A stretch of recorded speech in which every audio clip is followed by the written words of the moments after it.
Bueno, pues seguimos en Vigo Debate hablando sobre la zonificación educativa de Vigo y bueno, pues desde FAMPAS habían planteado algunos problemas poniendo un poco en duda ese tema de la libertad de centro para los padres. César, de manera breve, porque queremos que el debate sea un poco dinámico. Voy a ser lo más dinámico, exactamente, voy a ser lo más breve posible. Efectivamente, lo primero para mí es la libertad de elección de centro de los padres. En segundo lugar, de las palabras de lo que acaba de decir Gini, la representante de las FAMPAS, se desprende lo que yo acabo de decir antes, es decir, que la zona periférica son colegios públicos mayoritariamente y en el centro son colegios privados concertados. Pero esto no tiene la culpa ni estas administraciones anteriores, es lo que hay.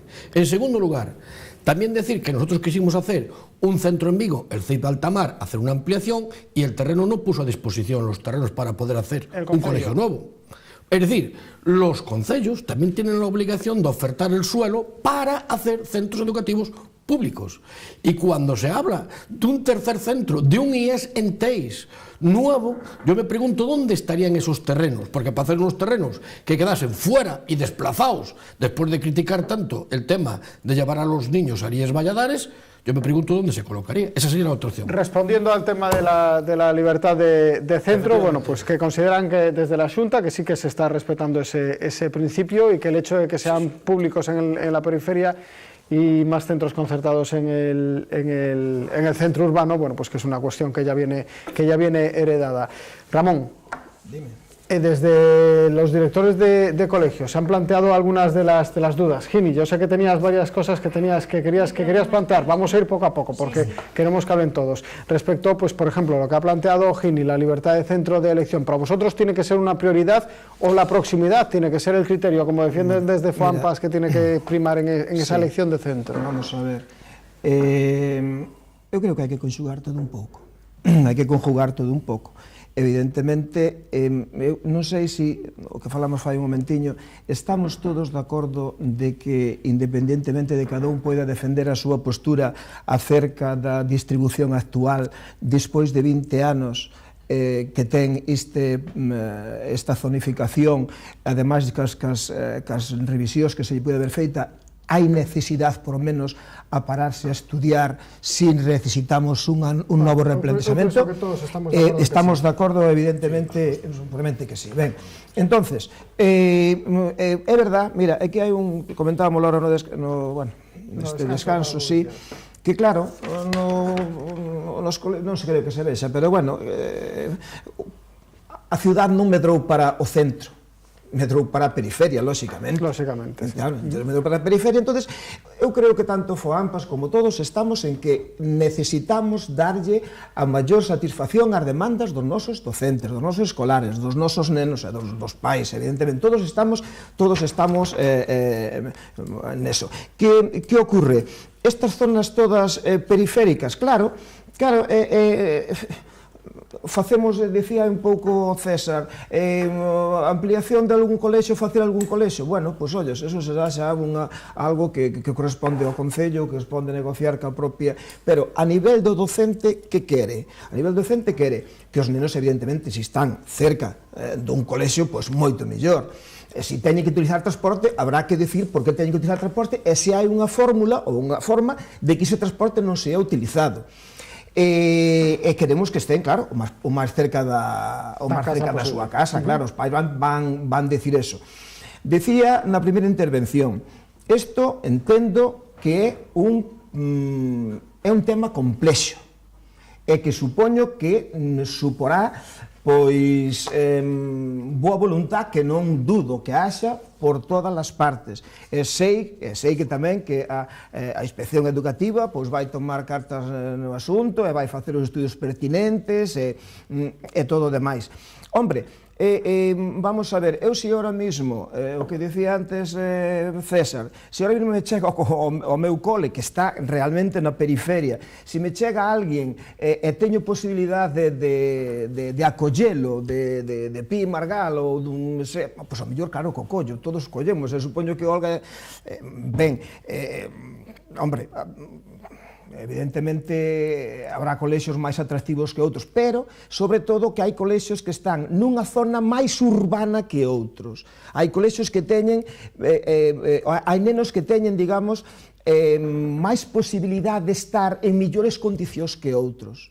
Estamos? Entonces, os que teñen a posibilidade, os que teñen menos posibilidade de estar máis do seu agrado porque teñen que utilizar o transporte ou porque lle quede lonxe o IES no seu momento ou que lle quede lonxe o colexio de primario ou como sexa, evidentemente é onde teríamos que actuar. Porque o que queres dicir é que hai que ter en conta tamén a densidade de población de cada unha desas zonas, non soamente o ámbito xeográfico. A ver, vamos a ver, es que eso, se me permites, eu quería entrar neste debate tamén con outro factor. Sí, bueno, un factor fundamental, que son unhas variables que cando se fai unha zonificación hai que tenerse en conta. A primeira variable que hai que ter en conta neste momento, tanto en Pontevedra como aquí, como en todos os lados, é a variable demográfica. O descenso demográfica é enorme e iso demostra os últimos datos de matriculación nos centros educativos que leva consigo unha baixada de natalidade espectacular. De feito, en Vigo temos 1.532 plazas vacantes de educación infantil, 312 de bachillerato e cerca de 1.900 da ESO. Isto é importantísimo. Isto non pode obvialo unha administración educativa que se considera responsable. E, en segundo lugar, e perdóname, Jaime, que sea, dous factores fundamentales: comedores escolares e transporte escolar. E iso é clave, e ambos os dous son directores dos centros educativos que probablemente, entre esa libertad de elección dos pais, a proximidade do centro, que xa ven no criterio de admisión, por tanto non poñamos en discusión baixo ningún concepto eso, esas dúas pilares, e máis, o ter eses servicios tan básicos, pero que hoxe son tan demandados para conciliar a vida laboral e familiar, permiten que teñamos que ter un certo equilibrio no que se faga. Non vale chegar aquí e dicir, fagamos unha zonificación. Isto non é un churro, isto é unha cousa moi seria, que estamos xogando cas familias e estamos xogando cos rapaces que son a parte máis importante e activa deste tratamento. Me explico? E esta é a clave. Por lo tanto, o perxuicio que se lle pode ocasionar a unha familia que teña dereito a un transporte e un comedor escolar e que eso concilia a vida laboral e familiar, e supoño que a FUAMPA estará de acordo, neso, se o quitamos ou o vemos mermado, lógicamente, terá dereito a facer a súa protesta. Por lo tanto, prudencia. Olga. Bueno, eu vou empezar por algo que se falou antes, que era a libertad de elección de centros. Eu, para min, como docente, como concelleira e como persoa, o que aposto pola igualdade de oportunidades. E non a temos neste momento. Porque antes o xefe territorial decía que había os centros públicos non baremaban. Eu non o sei este ano como están, pero hubo moitos centros públicos que baremaron durante todos estes anos pasados. Que centros públicos baremaron? Aqueles que estaban... Para que a xente nos entenda ben. Bueno, vale, para que nos entenda a xente. Baremar quere decir eso, que a demanda que existe é máis que a oferta que presenta o colexio, é decir, por exemplo, se o meu colexio ten 50 prazas, pois presenta máis solicitudes persoas, pois o mellor 70, quere decir que 20 quedan fora do meu colexio e que logo a comisión de escolarización ten que recolocar en outros centros. Pero, é dicir, aí en principio o que decimos é... E esta clave, precisamente, perdona Olga, e aí quero incidir eu a baixada demográfica. Perdona, César. Ahora que continúe. Vamos a continuar. Entonces decíamos que esos centros, os que tiñan que baremar, e centros públicos da nosa cidade baremaron durante moitísimos anos, eu non sei xusto, e agora supoño que tamén hai un par diles, por exemplo, no baremaron, que foi Pintor Laxeiro e Seto Nada para xusto, por exemplo, sigue habendo colexios públicos que teñen que baremar. Entonces, non estou de acordo con nada que se contaba, pero o que decimos é, se pedían esos centros, por qué? Porque cando os pais veñen ao colexio, o primeiro que che preguntan é, bueno, aquí continúan hasta a primaria, vale, e logo a que, cando estamos falando de pais que solicitan plazas en 3 anos, e che preguntan, e a que instituto está escrito? Entonces che pregunta, dice, bueno, pues mira, está na mesma zona, está na mesma tal. Logo, outra das preguntas que fan os pais é, tes servicios? Pois aula matinal, comedor, e aí vou decir unha cousa, os colexios públicos de Vigo teñen comedores gracias a FOAMPAS, porque a maioría deles, os comedores son de FOAMPAS. Entonces, é dicir, de FOAMPAS quere decir que están xestionados por pais e nais, non pola administración. Entonces, non estamos nas mismas condicións, non estamos falando das mismas igualdades de oportunidades, non estamos falando do mesmo. Inciso polos comedores, César. Sí, no, efectivamente, a xestión das FOAMPAS é unha xestión que fai, pero tamén nós temos comedores de xestión directa. Entre eles, o comedor máis grande de Vigo é o Lope de Vega, que é de xestión directa da Consellería de Educación. Sardo Mamoledo, etc. 417 comensales no Lope de Vega. Ese é un criterio que hai que ter moito en conta. E, en segundo lugar, volvo a insistir unha vez máis co tema de Olga. Hai un principio fundamental, que é o da equidad e o da caridad, pero xa vai xunto. Iso xa temos por suposto. E a día de hoxe non necesitamos. Volvo a insistir que o gran problema neste momento que temos encima da mesa é un problema demográfico. E aparte ese problema demográfico esténdese desde o centro á periferia, porque onde se establece hoxe os matrimonios máis xóvenes e as parellas máis xóvenes? Na periferia, que é onde se están vos, desde o Concello e outras entidades, creando os polígonos de vivendas para que eso. E é aí justamente onde temos que actuar. Pero tamén é certo que o principio de eficiencia dos recursos temos que utilizarlos. Ou pechamos o IES Carlos Casares, ou pechamos, como piden algúns, que lle quitemos os bachilleratos de Santa Irene e Santomé. No, eso non o podemos facer. Eso, mentre o xefe territorial, non. Perdón, solo unha cousiña.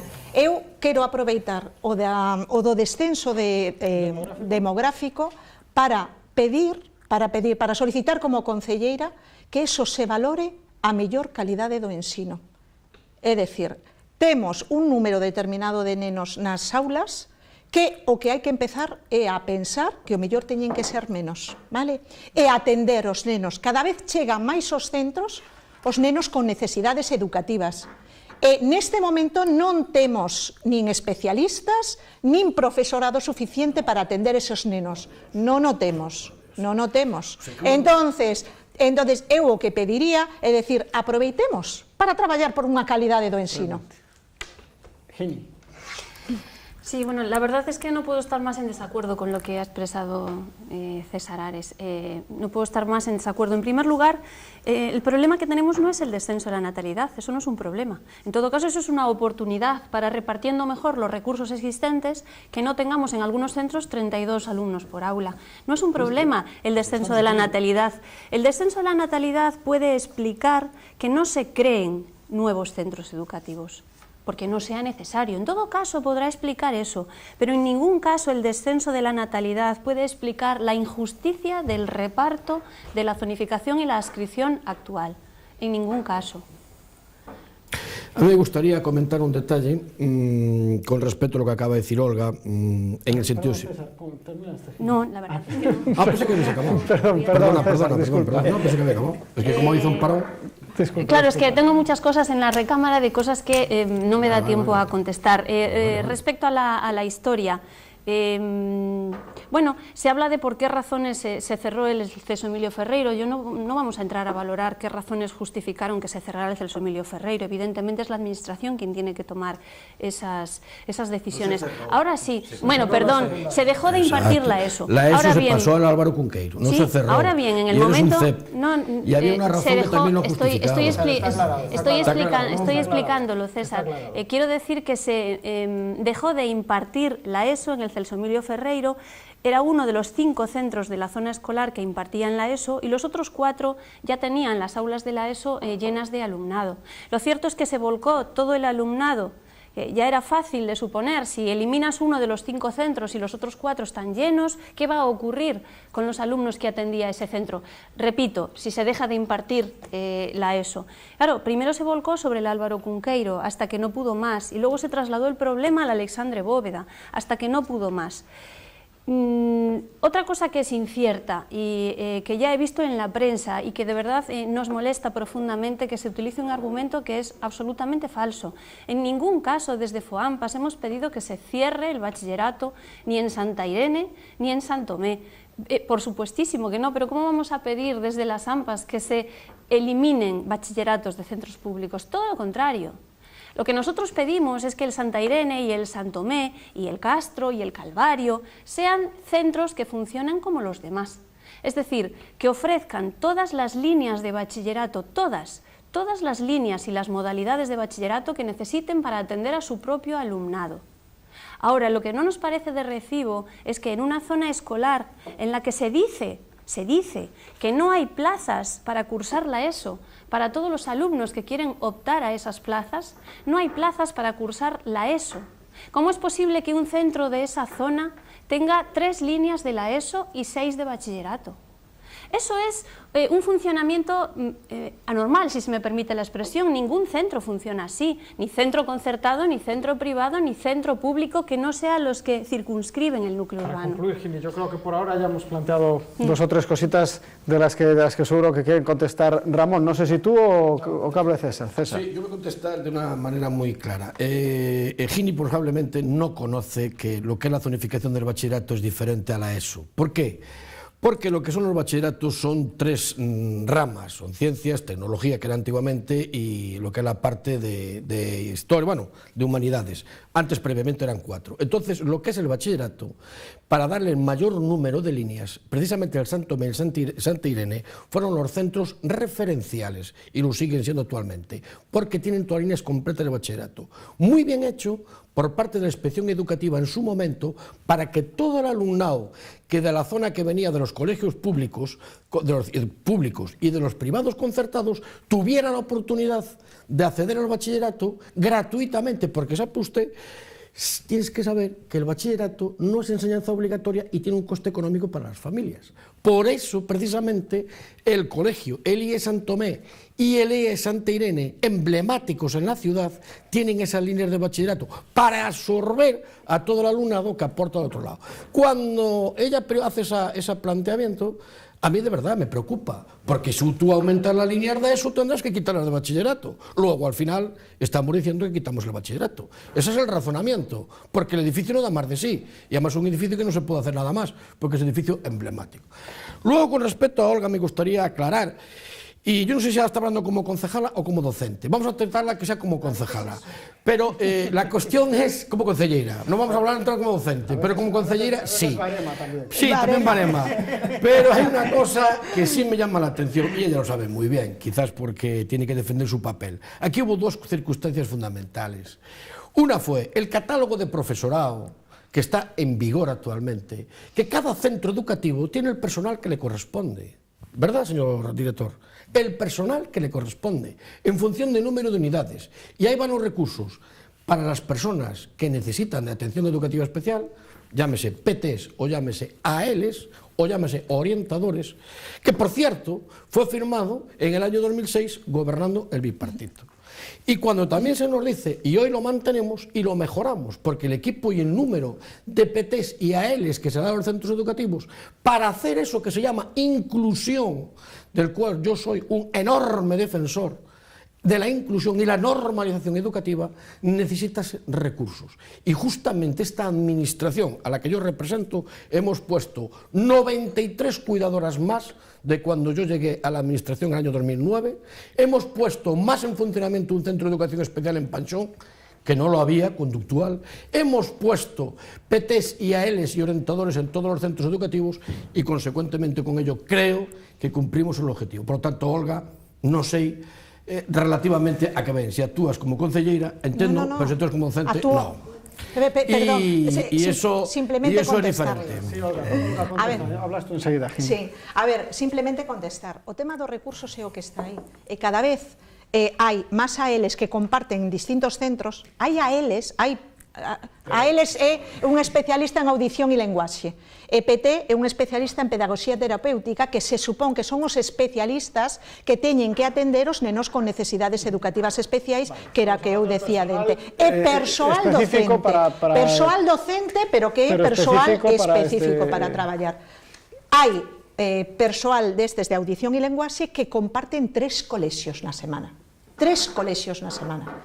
hai PTs que comparten e os orientadores cada vez máis están compartindo determinados centros. Entonces, vamos a ver, me vais a perdonar, Olga, César, sí, me vais a perdonar, yo sé que este es un tema que seguramente a vosotros pero exactamente, pero no me gustaría que nos desviásemos porque el tiempo es muy justito, nos quedan apenas 10 minutos de programa y no me gustaría que nos desviásemos de lo que estamos hablando. Que es la zonificación y los recursos de la zonificación, que es lo que estamos hablando.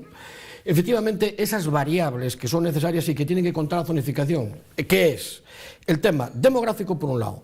Si hay esas vacantes que tenemos en lo que es la ESO y lo que tenemos en bachillerato, eso hay que contar con ellos. Vacantes. Yo creo que lo que estás planteando, César, es que si se reduce el número de alumnos por aulas, tal vez haya que reducir el número de personal o haya que reajustar el personal en los centros. El problema es que tenemos en una frase se decía. Efectivamente, gracias. eso es el gran problema de las ¿querías unidades? plantear alguna otra cuestión? Bueno, sí, realmente quería constatar aquí que efectivamente César Ares acaba de reconocer lo que nosotros demandamos como una de las injusticias del sistema actual. Acaba de definir al Instituto Santa Irene como un instituto emblemático. Sinceramente, digo aquí, no sé lo que significa emblemático, ser el primero... Que se refiere sí, es un centro histórico, efectivamente. Una historia que es el más antiguo de la provincia de Pontevedra, junto con Sánchez Cantón. Eso lo entiendo perfectamente, como también sé... Sí, lo entiendo. Ha dicho que sí que lo entiende. Lo entiendo, pero como también sé que la zonificación es distinta para bachillerato, pero entiendo que ser el centro más histórico o el primero no da necesariamente derecho a ser distinto. Y efectivamente, tal y como usted acaba de reconocer, lo que ocurre en ese centro es que se reserva, es decir, se hace que esos centros sean los receptores de los alumnos que deciden cambiarse en el momento del bachillerato. Efectivamente, es una opción y deben ir lo más cerca posible. Pero tendrán que ir a las plazas que le queden a los institutos una vez atendidos sus propios alumnos. Y lo que está ocurriendo es que parte del espacio disponible de esos centros no se está dedicando a ofrecer plazas de la ESO que los alumnos de esa zona demandan. Y ya se desplaza a los alumnos de esa zona a más de 10 kilómetros de sus casas. No confundamos tampoco... Entendí perfectamente. No confundamos tampoco lo que ocurre en un centro, en el centro de Vigo, en el que efectivamente, como usted decía, no hay un centro público, con lo que está ocurriendo en Navia. En Navia sí hay un centro público. Hay varios. En Navia, en el propio barrio de Navia, hay un centro público. Y ahí pueden estar hasta que tienen 11 años. Déjenme, por favor, si es tan amable. En Navia hay uno. En Navia, en el barrio de Navia, hay un centro educativo. El distrito, nosotros llamamos el distrito ese de Colla. Efectivamente. Y los alumnos de ese colegio deberían tener en el propio distrito plaza para cursar la ESO y son los elegidos, ellos con 11 años, son los elegidos para irse a más de 10 kilómetros de distancia. Los elegidos quizá podrían ser alumnos de 16 años que provengan de otros centros, ¿por qué no? En cualquier caso, nosotros lo que pedimos es que los elegidos lo sean porque un estudio técnico decida que eso es lo más eficiente, lo más justo, y lo que trata con igualdad a todos los alumnos, provengan de donde provengan. Eso es lo que pedimos, que no es lo que está ocurriendo. Y está hecho. No es lo que está ocurriendo. ¿Está hecho? ¿Qué es lo que está hecho el estudio? ¿Usted cree que la inspección educativa una última cosilla, Jaime, si me permite... Un segundo, Gini, que responda César a esto y enseguida, de verdad que te doy la palabra. Efectivamente, nosotros, fíjese bien este año, el colegio IES Alexandre Bóveda tiene 5 líneas, 150 vacantes saca. Este año tiene 108 alumnos, de adscripciones de los 5 centros que tiene. Tiene por cubrir 42 vacantes. A día de hoy, 42 vacantes, Gini, sin cubrir. ¿Por qué? No me haga estudio de masificación. ¿Y por qué? Segundo, ¿Y por qué las tiene? Y puede elegir, el padre puede elegir el que quiera, puede elegir uno o puede elegir otro. Eso es una realidad. Y cuando nosotros tomamos la decisión de llevarlo al IES de Valladares es porque además alguien del presidente de la AMPA, que tengo aquí el escrito, pedía que se evitase la masificación del centro, porque aquí depende. Si están masificados, no me muevas el centro. Si te quito el centro y te lo mando para otro lado, entonces ya no me interesa. No, hay que ser racionales. Hay que ser racionales. Estamos falando simplemente de calidade. Calidade do ensino. O que non pode ser é que o Alexandre Bóveda se lle plantexe que para recoller a todos esos nenos que tiña escritos que se dé a clase nun almacén, que se faga unha clase nun almacén. Pero en que condicións? Pero en que condicións? E cando foi eles, as nais e os pais os que dixeron que non, e o que se fixo? Se fixo por detrás leválos un centro a outro sitio, que é dicir, o decía, o Alexandre Bóveda non ten neste momento as plazas cubertas, eu non o sei porque están no momento, pero non ten as plazas cubertas, por qué? Porque hubo un centro que directamente se lle dixo, os nenos van a Valladares, os centros van a Valladares, pero hai outra cousa moito máis importante. No, pero hai outra cousa máis importante. No. Sin llegar a ningún sitio, en realidad. Olga, hai outra cousa máis importante, que é... Vamos a parar un segundo. Ramón, soluciones. Soluciones. Como decíamos sempre con pragmatismo, que é o que nos interesa. Mira, nós nas reunións de directores, pois estas cousas as vemos. E nos pedimos solucións. É dicir, entendo todas as razóns. Entendo as razóns de FOAMPAS, das que pode ser partícipes, as razóns do Concello, de Olga como docente, como concelleira, as de CES, ben. Ahora, que pedimos? Pedimos poñernos a traballar e facer. Que pretendemos? Pois pretendemos para evitar este tipo de problemas, pois miremos esas zonas en expansión e fagamos con criterios equilibrados, con criterio e con equilibrio, vamos a facer un reparto o máis xusto que se poida dos posibles docentes desas zonas.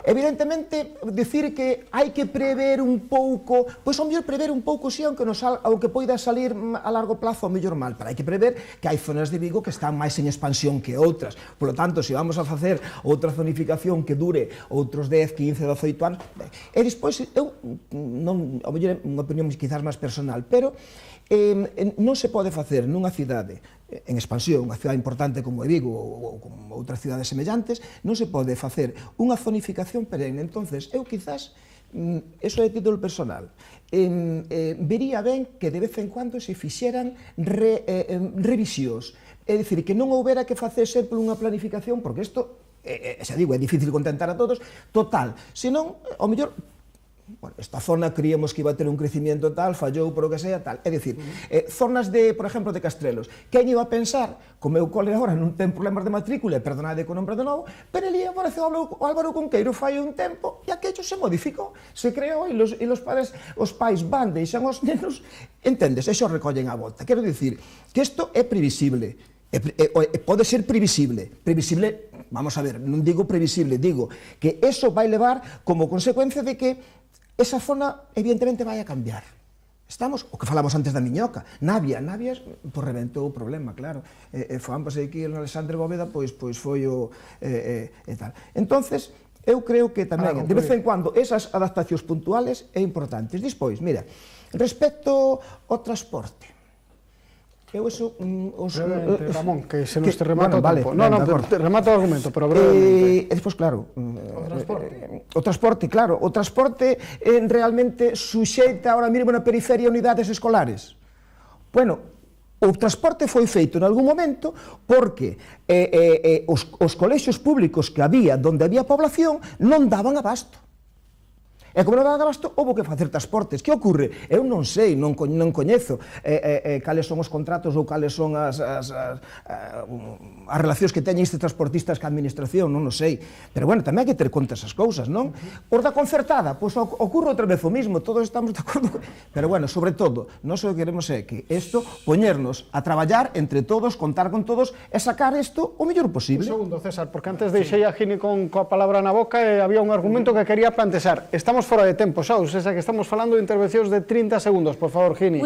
Pues nada, lo cierto es que lo que quería decir es que, bueno, los alumnos de Navia, a los que ahora se pretende llevar a Valladares, han pasado primero por el Celso Emilio Ferreiro, luego por el Álvaro Cunqueiro, después por el Alexandre Bóveda, ahora pretende enviárseles al Instituto de Valladares. Digo pretende enviárseles porque es una adscripción que se ha establecido sin pasar ningún tipo de trámite, de acuerdo a la normativa vigente, sin publicar ningún tipo de resolución, no hay nada por escrito. Para nosotros ese centro, si uno busca la resolución a las que está escrito, donde está escrito, está al Alexandre Bóveda. Digo que ahora se les pretende enviar a Valladares, donde dentro de unos años no entrarán y por tanto habrá que volver a cambiarlos. Todo esto en espera de que por fin llegue ese estudio que todos queremos y que todos solicitamos. Claro, pero no nos damos cuenta de que las familias de ese barrio van a tener a sus hijos repartidos en centros distintos y lo que supone esto. Esto evidentemente hay que valorarlo. Y luego a mí también me gustaría decir, para terminar, que me da muchísima lástima que se utilice el argumento diabólico de que este año en el Alexandre Bóveda no ha habido que baremar. Claro, no hubo que baremar, eso es cierto, pero porque se ha llevado a un centro de forma irregular a 10 kilómetros de sus casas y porque, aun teniendo el mismo problema, porque había adscritos más alumnos de los que entraban, los padres conocen el problema, no les gusta a qué se enfrentan, no les gusta la posibilidad de quedar fuera en un baremo, no les gusta que Comisión de Escolarización decida en septiembre, a veces ya ha iniciado el curso, dónde van a continuar los estudios sus hijos. Por tanto, los padres buscan una solución por su cuenta y se retiran. Esto es tristísimo que la Administración lo venda como que no hay un problema. Esto es como si, ante los defectos del sistema sanitario público, la gente suscribe seguros de salud, se paga consultas privadas y no, aplaudimos porque no tenemos problema y se reduce la lista de espera. Esos 30 segundos con creces. ¿Y los 30 segundos míos? Los tendrás ahora también, Olga. César, por favor, brevedad. Sí, no, debo ser muy claro. O sea, después del debate... Sí, no, voy a ser muy brevísimo. Mira, nosotros vamos a utilizar a lo que vamos, a la zonificación, a la seriedad, a la responsabilidad, teniendo en cuenta cuatro criterios. El de equilibrio entre las zonas donde están más y menos pobladas. El segundo, el de flexibilización, que se nos permita utilizar el principio de eficiencia. Tercero, el de optimización de los recursos. Aquellos recursos donde podemos utilizar, los utilizaremos, porque no estamos para hacer derroches de ningún tipo. Y cuarto, carácter reversible anualmente de esa zonificación, como decía antes Román. Esos son los cuatro criterios que yo voy a llevar en este tema y, por lo tanto, pido colaboración a ambas todos para que podamos llevarlo a cabo en puerto. Olga, pues, eu como 30 segundos. Simplemente quedar de manifesto que o Concello, este Concello de Vigo, naquel momento que faga falta terreos, porque antes se insinuou determinada cosa, sempre cederá terreos para a parte educativa. Só fai falta comprobar cal é a inversión deste Concello e cal é o traballo nos centros públicos da nosa cidade. Simplemente está aí.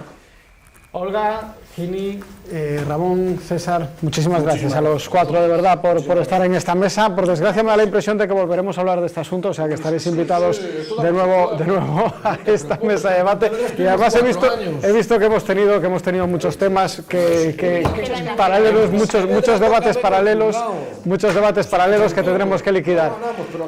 Hai moitos máis temas, non? Seguro que hai muchísimos más temas. Cada mes. Uno al mes. Me lo anoto, Ramón. Muchísimas gracias a ustedes, como siempre. Muchas gracias por acompañarnos. Mucho ánimo con toda la semana. Nos vemos en 7 días en Viva Debate, aquí en Localia.